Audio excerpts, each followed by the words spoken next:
namanya fokus area yang saat ini dikelola oleh Orica. Tadi sudah dijelaskan untuk prioritas berikutnya. Saya skip saja. Nah ini sama ya, mungkin tujuan kita semua juga termasuk di IT Tangerang Selatan adalah kita membuat penyiapan talenta kecerdasan artifisial yang berdaya saing dan berkarakter, kemudian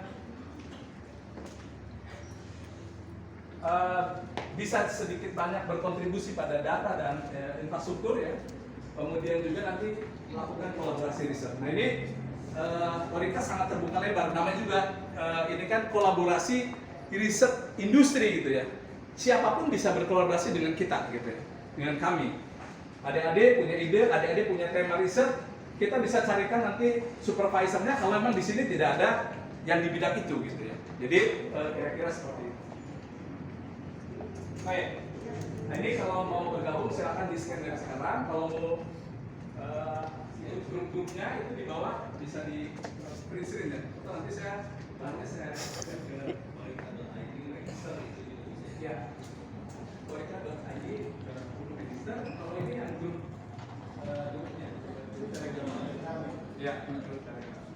Jadi bisa langsung gabung di situ dan kita setiap hari akan dapatkan insight baru terhadap perkembangan AI dari segala macam bidang. Jadi bukan hanya satu sisi bidang saja. Kita membagi berbagai macam room ya di situ untuk diskusi. Oke, sudah dicatat? Belum? Saya hitung sampai 5. Satu. Selesai. Posisi menentukan prestasi. Posisi menentukan prestasi yang depan tetap tuliskan. Oke. Oke, sekarang era data adalah eranya AI. Ya, kita hidup di dunia yang data itu sekarang berseliweran tanpa kita sadari ya. Ada nggak di antara kita nggak pernah pakai topeng? Oh, ternyata pakai semua kalau ini. Kalau tadi saya tanya udah pakai LLM enggak? Ada yang belum pernah pakai Shopee? Rata-rata juga udah. Intinya apa? Perilaku kita itu di capture oleh mereka, di profile. Mana yang paling kita searching, mana yang selalu menghasilkan deal down, membeli gitu ya. Itu mereka profile betul gitu. Dalam beberapa hari mungkin orang-orang teknik seperti saya, Pak Ono pasti akan searching dulu tuh. Banding-bandingkan kualitas spesifikasi produk, harga. Itu akan ketahuan. Dan apa yang terjadi? Begitu kita buka online shop itu berikutnya, hari berikutnya yang muncul tadi tuh. Dan kita udah cari beberapa hari. Ya. Disuguhin sesuatu yang ya sesuai yang kita cari gitu.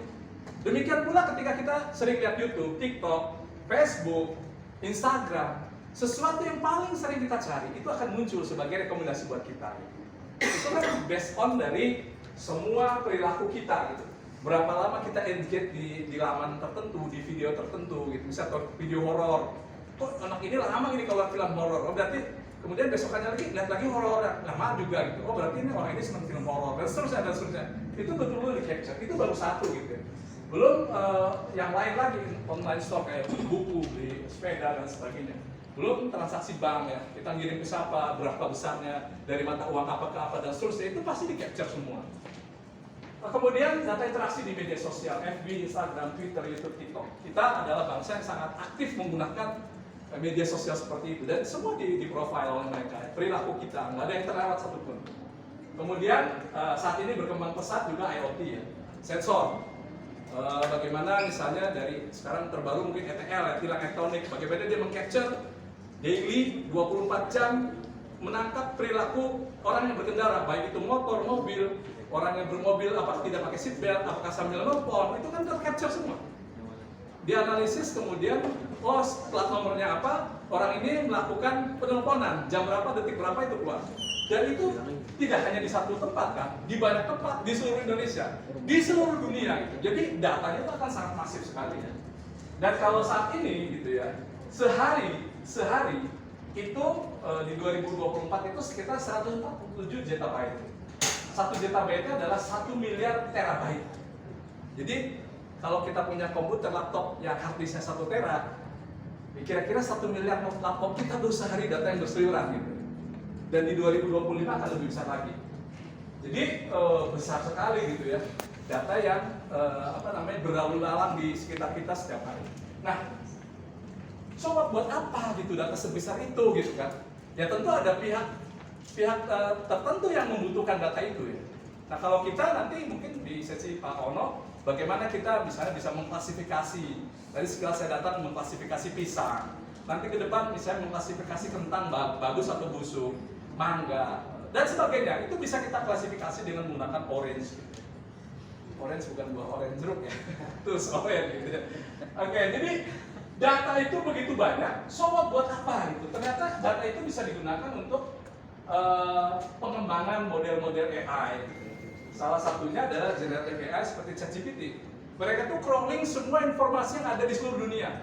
Kalau Google kan dulu cuma crawling, kemudian meranking, kemudian kalau kita cari muncullah ranking 1 sampai 10 sesuatu yang kita cari kan. Dulu kan begitu. Nah, si ChatGPT enggak, dia memahami konteksnya, memahami substansinya, semantiknya gitu ya. Sehingga kalau kita nyari sesuatu, itu dia bisa memberikan jawaban yang tepat, tidak harus kita berscroll ratusan scroll, ada 10 page gitu ya. Nggak perlu, kita langsung dapat sesuatu yang straightforward gitu yang kita cari. Dan boleh dikatakan, saya hampir setahun terakhir ini udah nggak pernah lagi pakai Google. Kalau dulu kan cari Mbah Google ya, sekarang Mbah ChatGPT gitu. Atau Mbah Perplexity AI, pakainya itu. Karena apa? Selain memberikan definisi yang straightforward apa yang kita inginkan, ngeluarin juga referensinya. Jadi dia nggak bisa halu lagi gitu ya, nggak bisa ngejawab sembarangan lagi. Karena apa? Harus menyertakan referensi yang menjadi rujukan jawaban dia. Itu kelebihannya dari generative AI yang saat ini. Nah, buat kita semua organisasi, kalau saya di bisnis gitu ya, AI data yang sangat besar itu ternyata sangat bermanfaat buat kami untuk membuat produk yang semakin baik gitu ya. Kemudian juga kalau dari sisi kami juga menghemat efisiensi dan efektivitas bekerja. Karena boleh dibilang di era ChatGPT ini adik-adik sebagian besar SMK ya? Iya. Yang SMK berapa orang coba tahu? Oh lumayan. Sampai semua SMK. Nah ini tools open source itu banyak sekali yang bisa kalian utilisasi dan menghasilkan produk-produk yang sekelas profesional. Contohnya adalah tools untuk bikin animasi gitu ya, tools untuk membuat gambar, tools untuk membuat karangan gitu ya. Tentu harus ada human in loop-nya, artinya orang harus ngawasi itu karena potensi untuk ChatGPT segala macamnya itu ngawur gitu ya, atau blend itu besar sekali soalnya. Jadi kita harus selalu awasi. Oke, nah ini jangan sampai data begitu banyak besar, tapi kita ini berenang dalam lautan data yang sangat besar, tapi kita sangat miskin terhadap isinya apa sih? Isinya apa? Data sedemikian banyak yang berseliweran tadi, yang hampir 400 miliar notebook kita gitu ya, tapi kita nggak bisa memanfaatkannya untuk kita gitu. Jadi kita jangan sampai seperti ini. Kita menggunakan sesuai domain kita, sesuai kebutuhan kita, sehingga meningkatkan efektivitas, produktivitas kita dalam melakukan pekerjaan kita atau melakukan pengembangan produk kita. Jadi ini hal ini disampaikan oleh John Naisbitt di dalam bukunya dalam Megatrends tahun 98. Dan ini sampai sekarang pun masih berlaku ya kayak gini sebagian besar bagi kita, karena saya sendiri pun ya nggak terlalu peduli misalnya untuk data yang lain. Saya peduli pada bidang saya dan seterusnya. Nah ini penting sekali bahwa data meskipun sangat banyak, tapi kalau tidak tahu isinya ya cuma nol, kita nggak punya value, nggak punya rasa harga atas data tersebut yang sedemikian banyak. Jadi data itu akan memiliki harga ketika dia berubah menjadi informasi. Dari informasi kita bisa mendapat insight sehingga mendapatkan knowledge atas data yang sedemikian banyak itu. Jadi manusia itu ya harus naik knowledge ya gitu ya. Jadi dengan kita mengetahui misalnya data-data yang kita peroleh banyak dan sesuai kebutuhan kita, misalnya kita menjadi tahu oh ternyata siswa kita itu paling banyak sakit apa gitu ya. Ketika ada surat izin dan sebagainya kita analisis. Kemudian paling banyak usia berapa, di kelas mana dan seterusnya gitu ya. Setelah kita melakukan analisis atas data. Kalau datanya cuma izin sakit ditaruh kertasnya, izin sakit taruh kertasnya, ya selamanya sampai kapanpun jadi data toh. Sama kalau kita ke dokter. Dokter nanya segala macam ya. Dokter hanya mencatat saja. kemudian dimasukin map, ditaruh di rak, ya selamanya data itu tidak akan menjadi informasi apapun buat Kemenkes. Karena ya cuma di kertas. 100 juta orang datang ke rumah sakit pun, 100 juta orang datang ke puskesmas pun, kalau cuma tulisan tangan dokter, ya sampai kapanpun negara ini nggak pernah tahu kondisi real daily kesehatan masyarakat. Data harus dirubah jadi informasi dulu. Informasi digali, akhirnya mendapatkan knowledge. Seperti itu. Jadi dari situlah kita bisa mengambil keputusan. Misalnya di daerah BSD ini paling banyak sakit flu, ya di drop obat flu gitu. Di sini paling banyak malaria, ya di drop malaria. Bukan di daerah yang banyak malarianya, tapi di drop sakit flu. Ya nggak tepat kan namanya. Kebijakannya jadi nggak tepat. Jadi perlunya di situ data data mining ya, data analisis untuk menghasilkan knowledge. Oke, nah ini juga terkait ya, tadi era data, era AI. Mungkin kalau buat ada adik SMK ini agak terlalu berat, tapi intinya gini. AI itu, Artificial Intelligence adalah bagaimana sistem atau komputer melakukan task atau pekerjaan layaknya manusia yang sebelumnya diajari dengan data-data. Nah, kita menjadi seperti ini, bisa membaca, itu kan dari kecil diajarin ya. Kalau A sama B ketemu sama A, abad misalnya. Seterusnya, AI juga seperti itu. Dia bisa diajari data yang masif, akhirnya dia dapat pola, dapat konteks, dapat substansi, gitu ya. Sehingga dia bisa berpikir ya. Sama kayak kita pakai ChatGPT ya. Di mana sih ibu kota Jepang? Dia bisa menjawab Tokyo. Karena apa? Datanya sudah diajarkan. Gitu. Nah di dalam itu ada namanya machine learning, deep learning, dan yang terbaru generative AI. Machine learning itu ada metodologi statistik ya di sana di mana data sangat besar diajarkan, kemudian dia meng-capture pola-pola ya dari yang data yang sangat masif itu, kemudian dari situ dia bisa meningkatkan kinerjanya seiring dengan penambahan data dan seterusnya. Kemudian deep learning ini yang lebih pada bagaimana manusia berpikir. Tadi anak kecil, kebetulan saya dulu punya anak dan sekarang punya cucu, itu melihat perkembangan anak ya. Dari mulai ketika dia belajar makan, itu dia misalnya belajar nyendoknya harus dikemulutkan gitu ya. Itu dari tadinya tidak bisa, akhirnya bisa. Kemudian makanannya dari jenis yang tadinya cuma nasi sama tahu misalnya, dia tahu mana makanan yang lain dan itu bisa dimasukkan ke dalam mulutnya. Itu adalah proses deep learning, di mana neuron-neuron dia itu setiap dieksitasi atau dipacu gitu ya, di-trigger oleh kita, perilaku kita, dia akan sambung terus gitu ya. Menjadi besar dan terusnya. Sehingga dia bisa memahaminya. Nah kalau generative AI yang saat ini happening dengan adanya ChatGPT ya di akhir 2022, itu dimana dia bisa menghasilkan sesuatu yang tidak diajarkan ke dia gitu. Misalnya saya mengajarkan sekian banyak teks gitu, dokumen, dia tuh bisa mengenerate sesuatu yang tidak pernah diajarkan. Artinya apa? Dia menggabung-gabungkan, menghasilkan satu dokumen baru. Tapi ini mesti hati-hati. Ada potensi bias, ada potensi salah ngaco ya. Jadi kita harus hati-hati. Nah, kemudian ini secara umum AI ini ada sekian bidang ya. Dari mulai predictive analysis, deep learning, machine learning. Bidang saya di atas tengah itu text to speech, speech to text, speech. Kemudian yang terkait tadi tilang elektronik itu masuk di machine vision. Kemudian analisis CCTV itu machine vision ya. Kemudian di sini classification, nah nanti yang mungkin diajarkan oleh Prof. Ono ya terkait image classification misalnya. Atau dengan ChatGPT itu sekarang kita bisa mentranslasi itu bahasa ke bahasa yang lain tanpa harus menggunakan Google Translate. Dan hasilnya itu kalau kita bandingkan ya Google Translate sama ChatGPT, hasil translasinya itu akan bagus ChatGPT gitu. Karena kita bisa ngasih perintah ke dia, tolong translasikan dengan style gaya penulisan native speaker. Jangan kata per kata. Udah kita copy paste kata-katanya yang tadi mau kita translate, jadinya bandingkan dengan punya Google Translate. Beda. Lebih nuansa, lebih dapat kalau yang ChatGPT. Karena apa? Data latihnya jauh lebih besar. Silakan nanti rekan-rekan saya bisa coba untuk translation. Ya, dan seterusnya.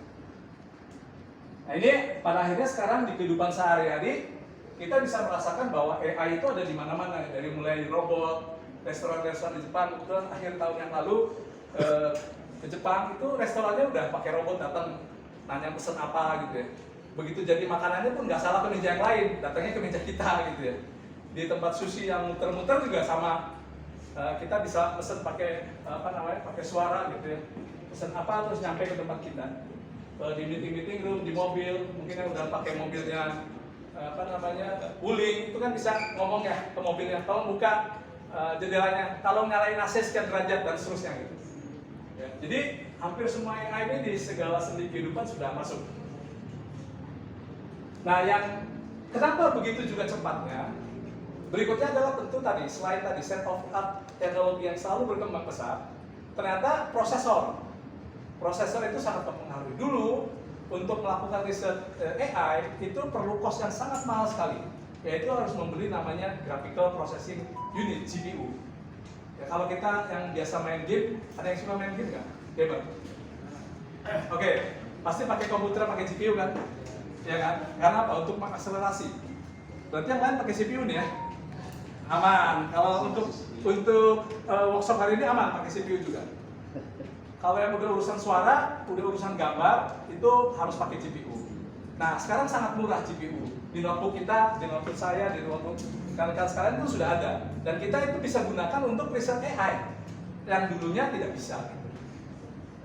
Jadi GPU yang men-trigger musim dinginnya riset AI itu adanya perkembangan GPU untuk penggunaan data training untuk AI. Nah, kemudian Google mengembangkan Tensor Processing Unit (TPU) yang jauh lebih cepat daripada GPU, tapi size-nya lebih kecil.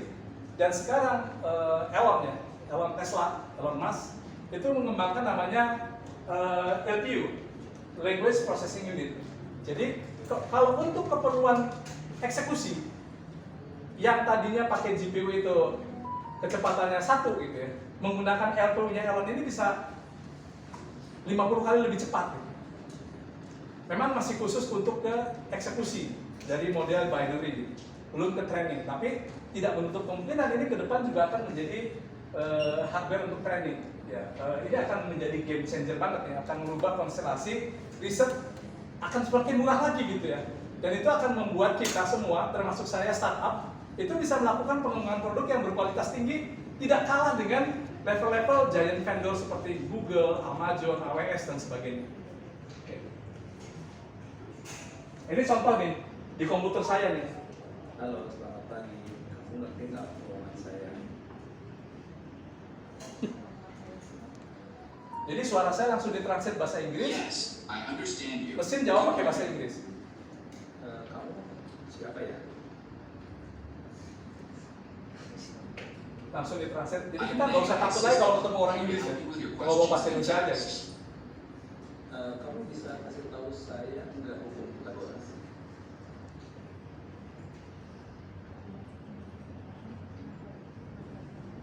The Pythagorean theorem states that in a right-angled triangle, the square of the hypotenuse, the side opposite the right angle, is equal to the sum of the squares of the other two sides. Ini gabungan antara speech to text yang kami kembangkan dengan LLM yang tadi kayak ChatGPT tapi di-customize sedikit untuk bahasa Indonesia. Jadi dia bisa jawab juga The terkait Great bahasa Pyramid of Indonesia. Giza is one of the most famous ancient structures in the world. Kalau yang misalnya itu di Indonesia, kamu Dan ini jalan di komputer ini yang saya bawa. Artinya saya nggak usah takut lagi sekarang melawan Google, ngelawan Meta, ngelawan Microsoft, ngelawan siapapun gitu. Karena saya bisa bikin yang audio speech to text yang akuasinya sangat tinggi. Untuk kuliah-kuliah itu omongan dosen bisa langsung jadi teks, langsung kita sumberkan isinya apa gitu, secara real time. Ya. You might be thinking of Borobudur Temple. wow, kamu keren banget kok bisa tahu. I have access to a vast amount of information and can process it quickly. Very cool, thank you very much. Nah ini juga ini yang lagi kami kembangkan juga nih. Ini lebih atraktif. Dia bisa jawab pakai bahasa Indonesia dan sangat cepat. Dan dia bisa listening sambil kita juga ngomong. Jadi kayak kita ngobrol sama teman kita sendiri ya, bahasa Inggris.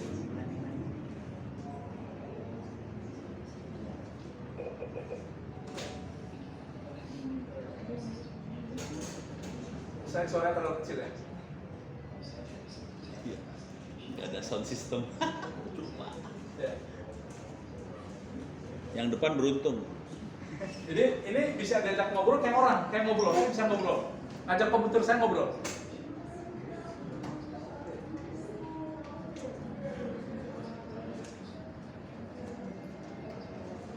Udah nggak ada bedanya sekali sama kayak suara orang gitu.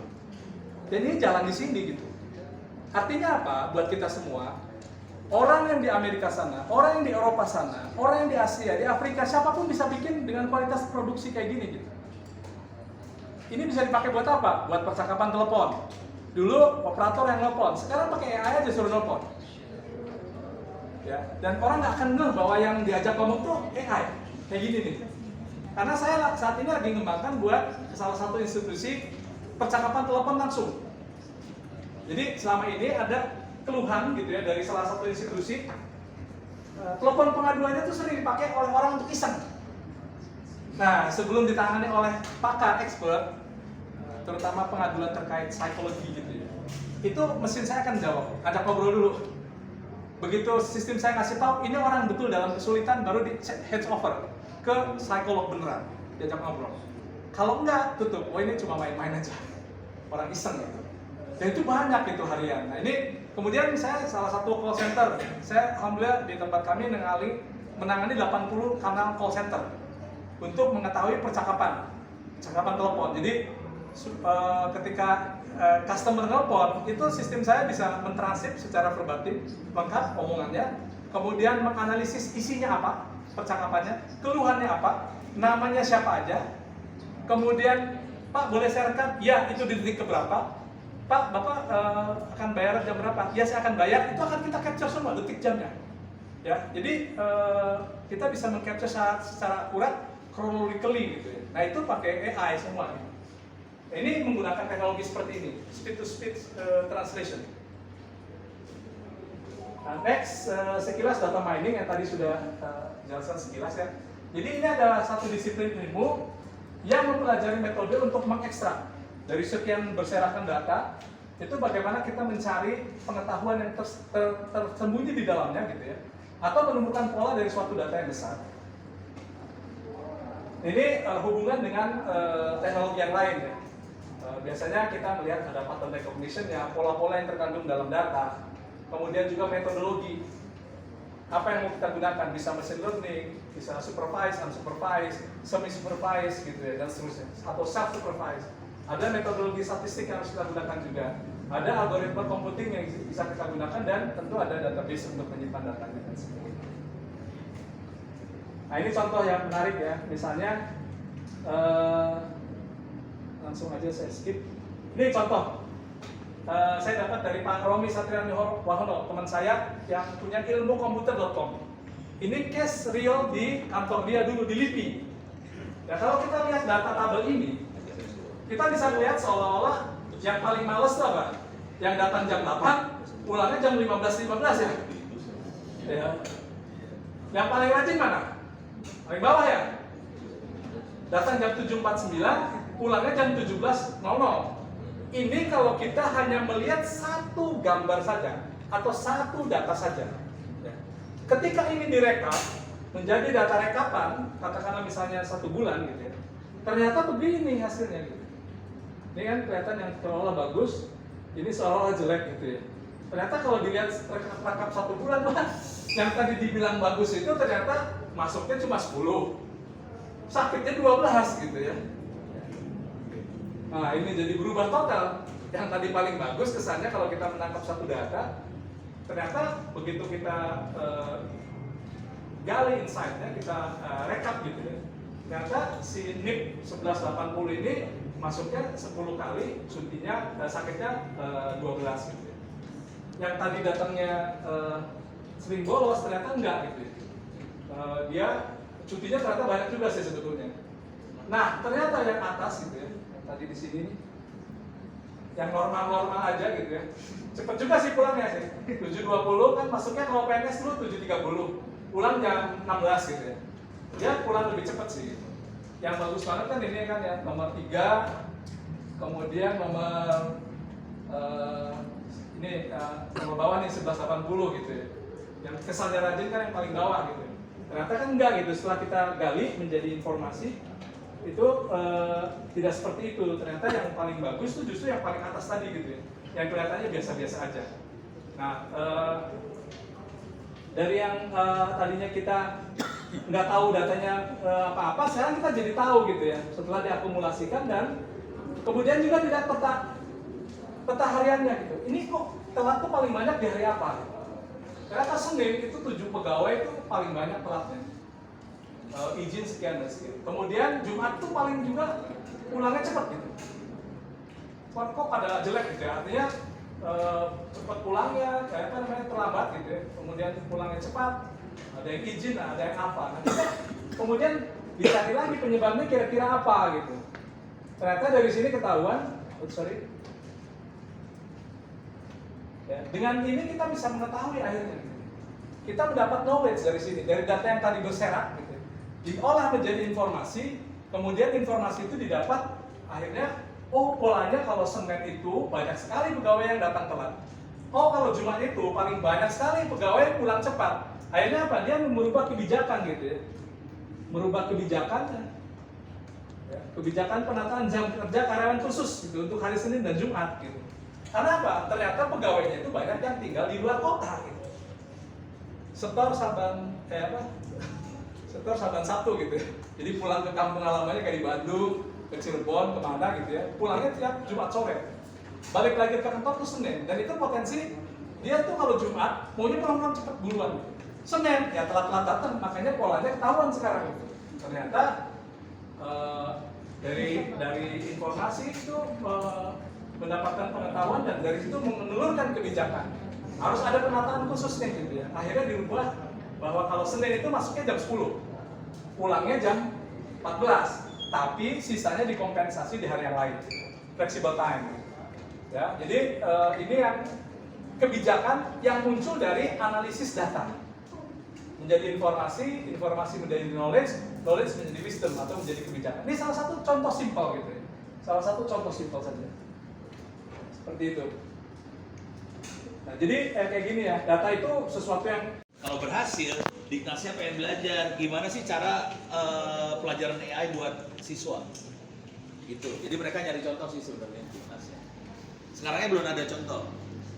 Jadi hari ini contohnya belum ada. Hari ini mereka baru pada punya cita-cita karena disuruh sama Bapak Wapres. Terus kita harus ngerjain itu semua. Nah, ini beres dulu ya, yang SMP beres. Saya naik kelas lagi ya. Masuk kelasnya ke kelas levelnya SMA SMK. Oke. Software yang dipakai gratis, free. Tadi udah disebut sama Pak Oscar. Ini saya tutup dulu ya.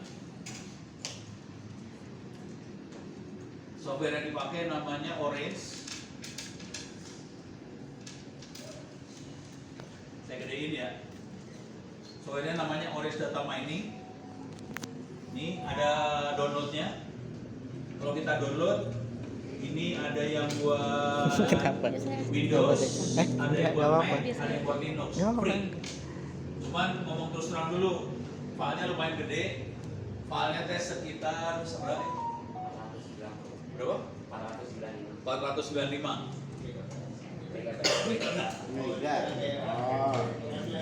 Bukan. Jadi mega ya. Lumayan aja. Setengah giga. Kalau bisa satu orang aja yang download, yang lain dikopiin. Kira-kira itu. Nah, sekarang programmingnya asli blow on. Programnya blow on banget nih. Programnya blow on. Ini udah beres ya? Namanya Orange Data Mining. Beres. Sekarang cara programmingnya. Saya kayak butuh ada anak SMK yang mau jadi sukarelawan nggak? Ayo. Siswa SMK. SMK ada yang mau jadi sukarelawan nggak? Biar jadi pinter nih. Biar bisa programming. Kiki. Ini kalau udah dijalanin, jalannya kayak gini bentuknya layarnya. Kalau jalan layarnya kayak gini. Itu di VM. SMK jadi sukarelawan tuh. SMK. Oh software. Itu software ini aplikasi di dalam OS atau OS sih itu? Oh. Aplikasi. Oh alah. Tapi waktu itu digabung sama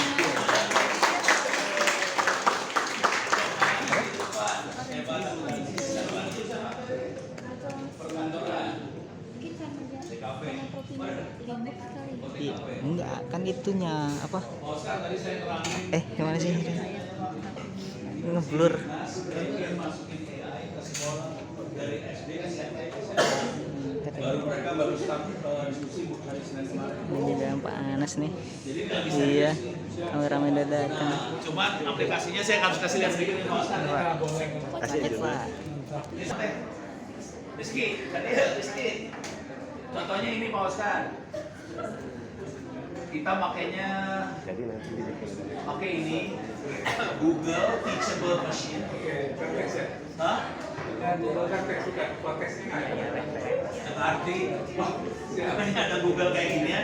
Terus di sini ada contohnya, misalnya tadi teh contoh yang ini ya, banana meter. Kita cari yang lain lah. Nggak apa-apa lah banana meter aja ya.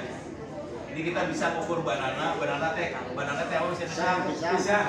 Jauh. Kita masukin data, ada cau yang belum matang, cau yang matang, cau yang sudah tua, busuk, ada yang bukan cau. Contohnya Rizky itu bukan cau. Nah, kita masukin datanya pakai kamera. Ini masukin berbagai sudut dimasukin. Terus yang ini yang sudah mau dibuang, masukin. Terus training, cuma klik doang training. Terus langsung jadi aplikasinya. Ini langsung tahu ini belum matang, ini matang, yang ini terlalu tua. Gitu ya. Ini kayak gini aja sih. Oke, tapi ini cuma kasih tahu ke Pak Oscar aja bahwa di Indonesia lagi ada gerakan seperti itu. Kalau Korika bisa masuk, Oke, nanti saya sampaikan ke tim. Sangat buat mendorong Pak. Iya. so Rizky duduk. Punya materi saya.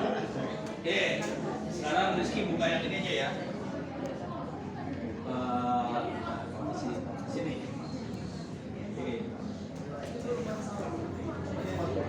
Oke. Rizky tidak punya basic buat kayak ginian ya. Oke, siap. Kena naon, gak apa-apa Rizky. Tolong kalau nanti nggak bisa, yang ini digeret aja suruh bantuin. Siap. Si orang mah ngomong senang jidan. Oke, sekarang ini buat anak-anak akuntansi terutama sama anak-anak ini. Kita akan, Rizky udah tahu ini belum? Apa kapal Titanic tahu? Ya. Kapal Titanic masih ada di atas atau ada di bawah? Di atas. Di atas mana Titanic? Hah? Dulu Pak. Dulu di atas, sekarang ada di mana? Di bawah. Di bawah di laut ya. Ya. Belum ya. Kalimatnya belum lengkap. Rizky, kita akan coba analisa kapal Titanic. Itu ada data ya, bawah ya itu data, saya klik data. Ini jadi menu-menunya teh bentuknya ini ya, bentuknya grafik semua. Ya. Yang itu yang nomor 3 dari kiri, nah itu ada tulisannya dataset. Diklik dataset, klik Pak, klik dataset. Dataset itu contoh data. Salah satu contoh data yang ada di situ Titanic. Tapi sebetulnya kita bisa masukin data apa aja, bentuknya file Excel. Cuman biar lebih gampang, saya masukin Titanic yang semua udah pernah nonton film Titanic belum sih? Ya. Yakin? Udah. Yakin? Umur Becky. Bensi mah coba nonton Titanic, so gue pengen tahu ininya bintang filmnya namanya siapa?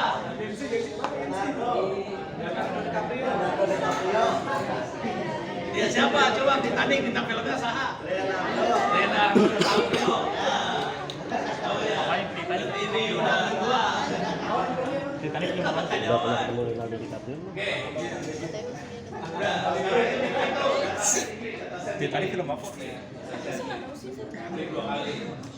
Paling saya Kan saya mesti itu kita klik Titanicnya. Titanic diklik, klik. Oke. Sekarang saya akan pakai data Titanic. Tapi kita bisa pakai data apa aja sih? Saya pakai data contoh yang udah ada aja, biar nggak pusing kepala. Dia bisa baca file Excel, jangan khawatir. Saya pakai yang ada dulu. Tutup. Kanan itu ada X, bawah yang klik itu. Tuh, sip. Kita pengen lihat data Titanic kayak gimana ya? Gampang. itu di bagian data yang kedua, baris pertama nomor 2. Karena baris pertama paling kiri, bawah lagi, kanan, kiri, nah, klik. Nah, pindah, sambungin dataset ke data table, sambungin itu ada titik-titiknya, diklik di titik-titik ya, klik, disambungin, klik ke sebelah kiri, klik.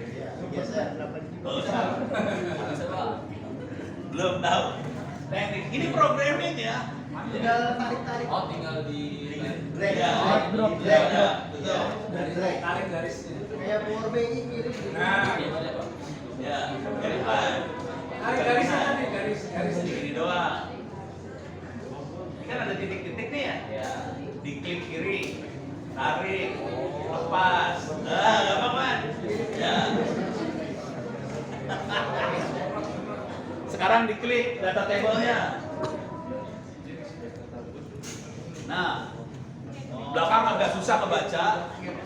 So, Rizky, pang bacakeun. Itu ada 4 kolom ya. Ada 4 kolom. Kolom nomor 1 naon? Diam dulu, survei. Isinya datanya apa itu? Terus apa bawahnya? Yes. Survei itu maksudnya orangnya hidup atau mati. Yang ini kebetulan hidup. Yes. Sebelahnya naon? Status. Tulisannya apa? First. First artinya dia penumpang kelas 1. Dia penumpang kelas 1 hidup. Sebelahnya naon? S naon?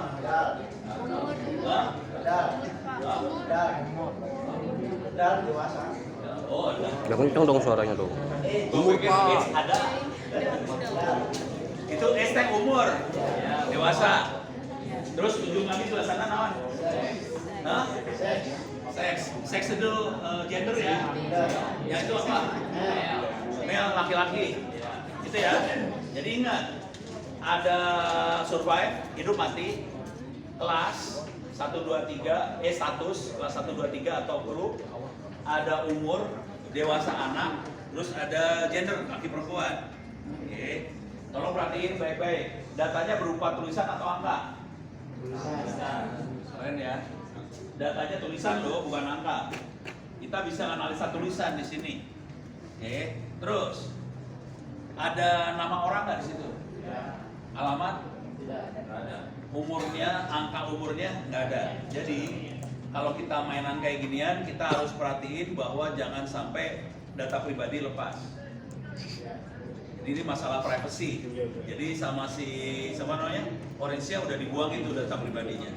Oke. Coba diturun ke bawah. Ada berapa jumlah orang yang ada di Titanic? Paling bawah. Seberapa banyak teh? 2201. Jadi ada 2201 orang di kapal Titanic yang tenggelam. Ada yang mati, ada yang hidup. Ada laki, ada yang perempuan, ada yang dewasa, ada yang anak-anak, ada yang kelas 1, kelas 2, kelas 3 sama kru. Pertanyaannya buat Anda semua.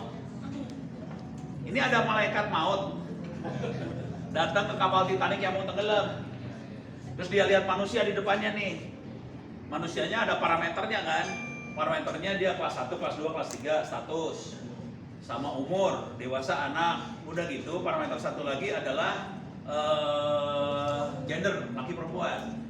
Waktu malaikat mau datang, mau nyabut nyawa nih orang, yang pertama kali dilihat apa? Apakah umur, apakah status, apakah gender? Umur. Berapa orang yang umur? Salting ini kan? Enggak apa? Status. Jadi kalau umur artinya gini ya, kalau orang yang tua mati duluan.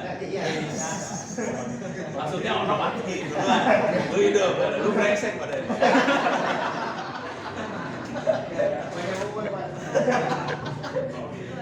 Terus kalau status gimana? Ya dia di kru apa di penumpang? Jadi yang mati kru duluan atau penumpang duluan? Penumpang duluan. Penumpang duluan mati, kru hidup. Iya. Itu penumpangnya ada 3 jenis, kelas 1, kelas 2, kelas 3. Yang mana yang dimati duluan? 3. Jadi yang akan mati duluan adalah, kalau ini pendapatnya Pak Asep, ini kalau lu penumpang kelas 3 mati duluan. Kalau yang umur, aliran umur, kalau Anda orang tua mati duluan, gitu ya. Sekarang kita pengen lihat, menurut ini datanya cuma gitu aja ya. Berarti datanya kayak gini doang ya. Terus kita bisa analisa malaikat maut yang datang, ambil keputusan dasarnya apa, gitu ya. Sekarang kita mau ngelihat dasarnya apa. Tutup.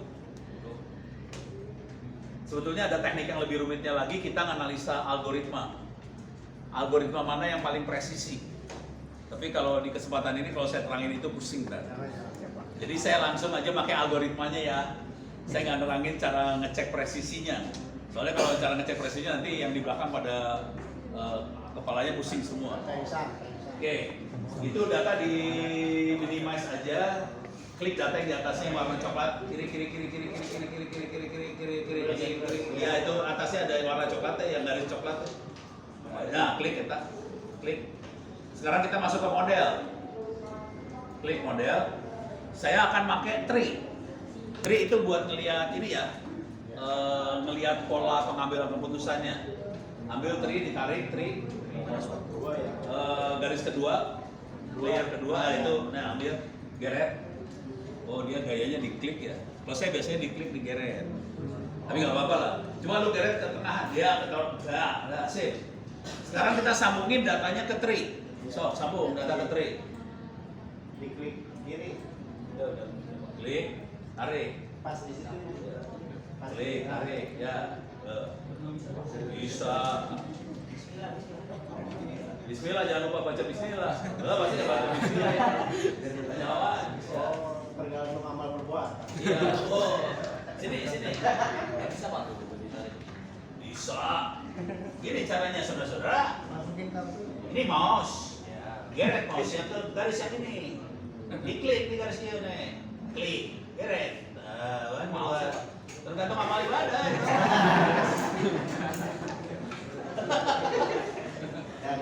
Beres ya? Sip. Jadi sekarang dia udah punya model. Sekarang kita pengen lihat malaikat maut caranya gimana? Waktu dia datang dia lihat apa? Dia lihat status, dia lihat umur, atau dia lihat laki perempuan?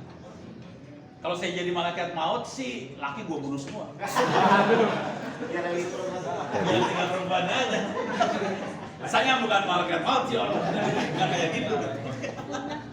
Oke, sekarang kita pengen ngeliat kan visualisasi. Tolong perhatiin ya, ingat. Perhatiin di sini. Langkahnya cuma sederhana aja yang namanya AI. Satu, ngambil data. Kedua, model. Atau tadi waktu yang di Google Teachable Machine training namanya. Udah gitu kita visualisasi. Udah cuma gitu doang. Ambil data, model, visualisasi, selesai. Tapi nanti ada teknik-teknik lain kalau mau jadi dukun segala macam ada tekniknya. Sekarang kita visualisasi. Itu modelnya di yang warna pink diklik lagi. Nah ini. Enggak pink yang sebelah sana. Ya, klik. Itu ada visualisasi atasnya kan? Ya, klik visualisasi. Itu bawa ya itu ada tree viewer, geret ke sebelah sana. Lagi ke sana dikit. Nah, ya udah. Sambungin. Pinter ya. Sudah berhasil. Kita beri puas dulu pada Rizky. So, klik sekarang viewer, klik. Oke. Sekarang biar nggak ribet, ini dirubah jadi 2 layer. Yang 5 jadi 2 layer. Ya, supaya belakang bisa lihat. Di zoom, ada zoomnya nggak ya? Ini ada zoom kayak gini. Lagi. Oke, ini adalah hasil analisa dari data yang tadi. Bagaimana cara malaikat maut nyabut nyawa? Yang dilihat pertama kali apa itu? Gender. Jadi lu salah, ini salah juga, dulu salah. Jadi yang dilihat laki perempuan. Jadi Jadi yang benar ono sih sebenarnya. Jadi kalau perempuan hidup itu berarti itu kalau yang merahnya apa tebal itu berarti hidup ya. Itu soalnya target kita adalah yes. Target kita yes. Jadi kalau perempuan hidup, kalau laki-laki mati. Gitu ya. Jadi kesimpulannya apa? Kalau kita naik kapal, sebaiknya pakai rok.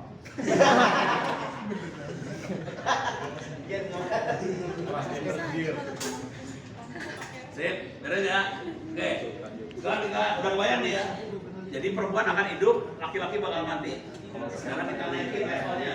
Naikin level jadi level 3. Pura-pura. Sekarang kita lihat lagi. Dari perempuan Gini tuh. yang bakal mati, yang perempuan kelas berapa? Kelas 3 bakal mati, kelas 1, kelas 2 sama kru hidup. Udah kelihatan tuh. Tapi kalau laki-laki beda perilakunya. Yang dilihat apa? Umur. Laki-laki yang dilihat umur. Ono mati duluan. Gitu ya. Kalau anak-anak hidup. Jadi beda perilakunya kalau tapi dari awalnya nanti yang dilihat laki perempuan. Perempuan akan dilihat kelas. Kalau laki-laki yang dilihat umur, beda. Itu padahal datanya cuma tabel doang loh. Langsung kelihatan kita bedanya cara melihat. Beres ya? Sampai sini ada pertanyaan? Sekarang gue yang nanya, kok kayak gini? Kenapa kenapa perempuan hidup duluan? Kenapa laki-laki mati? Ayo, coba. Kenapa kelas 3 mati duluan? Perempuan. Kenapa kelas 1 hidup? Lu bukan nanya, gue yang nanya sekarang. Karena laki-laki berusaha menolong. Itu satu. Yang kedua, sebetulnya udah pernah nonton Titanic kan? Ya. Oke. Pertanyaannya, jumlah skoci sama jumlah penumpang banyakan mana? Penumpang. Jadi skocinya kagak muat. Penumpang lebih banyak. Jadi, ingat ya? Gitu kan ya? Jumlah skocinya lebih dikit kan? Penumpang lebih banyak. Jadi, harus milih siapa yang naik skoci. Tentunya perempuan akan naik skoci, laki-laki lu berenang aja di air. Lu bayangin itu air suhunya minus 10. Berenang, udah pernah berenang di air minus 10? Lu cobalah berenang situ, setengah jam aja, mati. Wonosobo aja, mati. Jadi masalahnya itu ya, harus tahu ceritanya bahwa kenapa sensor itu, karena si yang bikin Titanic agak arogan. Dia pikir nih kapal nggak akan pernah tenggelam, tahu-tahu nabrak es, tenggelam. Karena dia arogan mikirnya kayak gitu, skocinya kurang banyak. Pas kurang banyak tenggelam, ya kepaksa harus milih nih penumpangnya mana yang dihidupin, mana yang dimatiin. Udah. Jadi sebenarnya bukan malaikat maut juga sih. Ya malaikat maut juga yang nariknya juga, tapi ada masalah itu. Ini beres ya? Oke, sekarang kita ganti topik. Ini tutup. Itu ganti topik ke ini dataset lagi. Itu tutup aja bener. Dataset, klik dataset yang kanan, yang kanan, ya itu klik itu. Sekarang kita pindah ke mobil. Sebelahnya dia mobil. Ini khususnya buat orang perkantoran sebenarnya. Satu lagi di sana. Akuntansi. Nggak tahu akuntansi, nggak tahu perkantoran. Ini teh dealer mobil. Pernah lihat dealer mobil? Ya. Dagang mobil kan? Oke, sok diklik. Di samping ada apa? Ada sih, betul. Coba lihat datanya. Klik datanya. Nih. Kita bacain aja datanya ya. Ini datanya bukan angka loh. Datanya tulisan. Oke. Yang paling kiri itu adalah ini mobil dibeli apa kagak. Paling kiri yang warna hitam ya. Mobil dibeli apa kagak. Sebelahnya adalah harga mobil. Sebelahnya lagi maintenance. Apa maintenance bahasa Indonesia? Perbaikan perawatan. Sebelahnya lagi apa? Pintu. Jumlah pintu. Ada 2 pintu, ada 3 pintu, 4 pintu. Itu berapa sih? 4 biasanya. 4 pintu. 5. Dapat nilai bagus kan?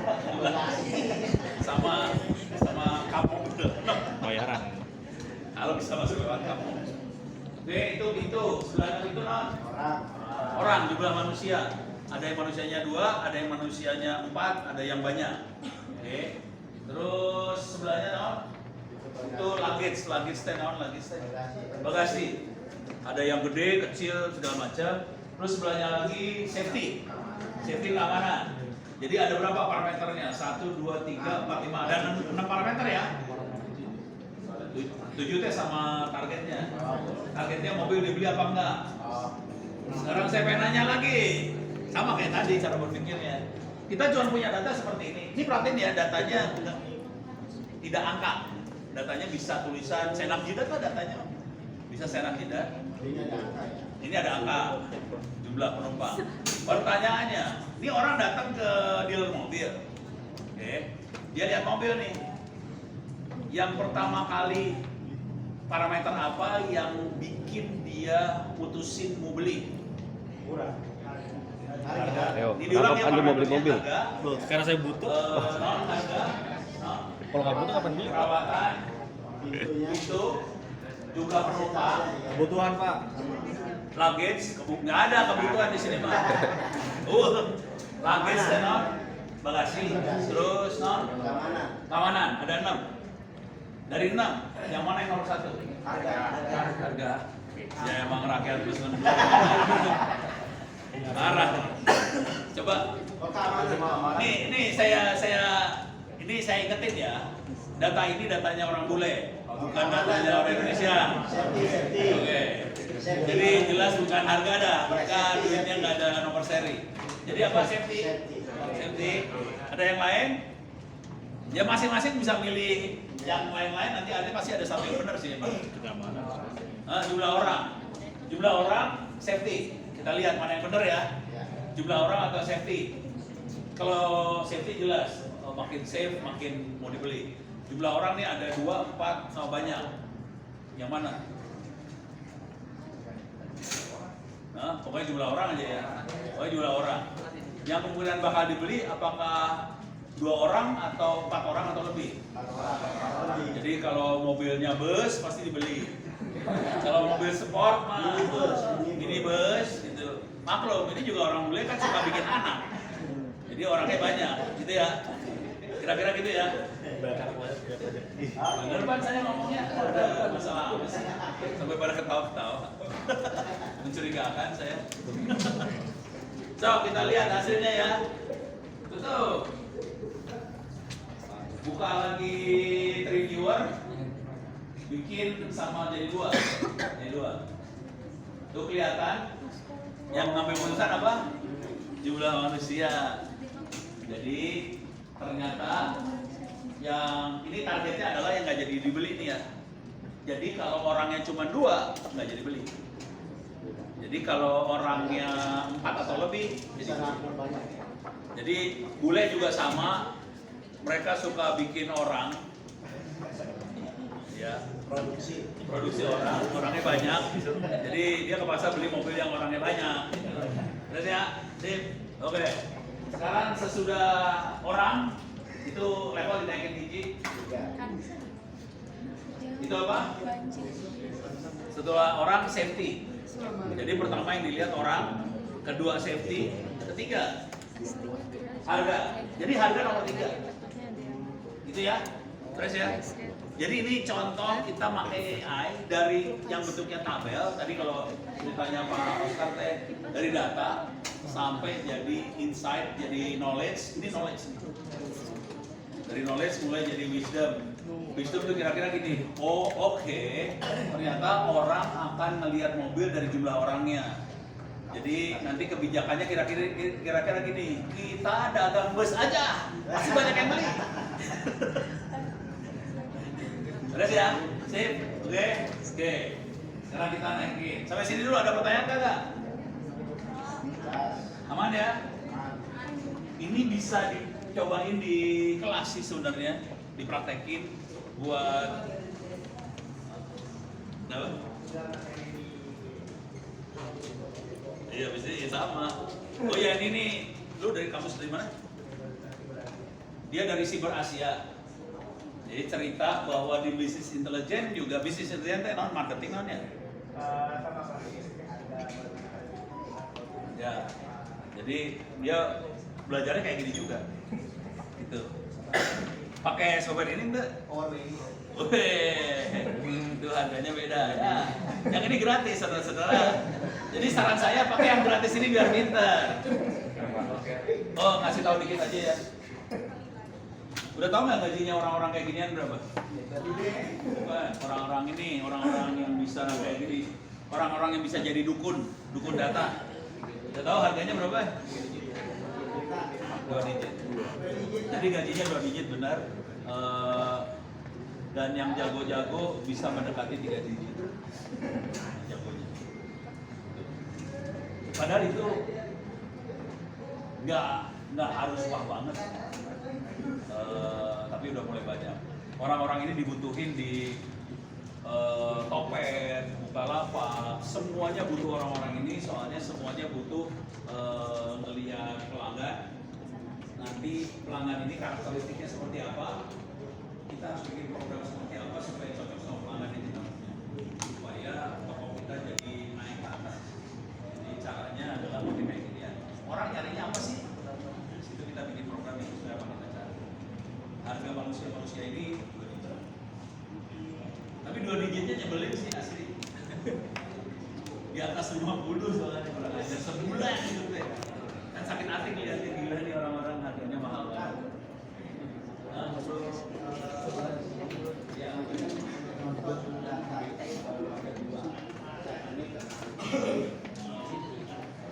Bisa ditambah, caranya gimana?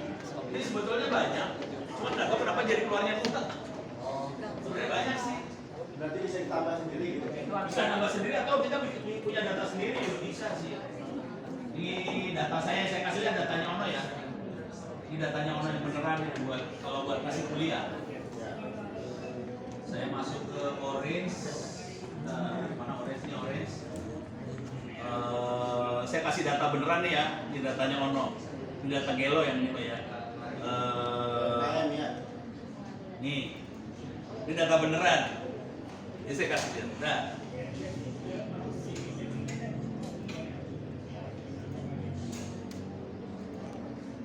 Oke.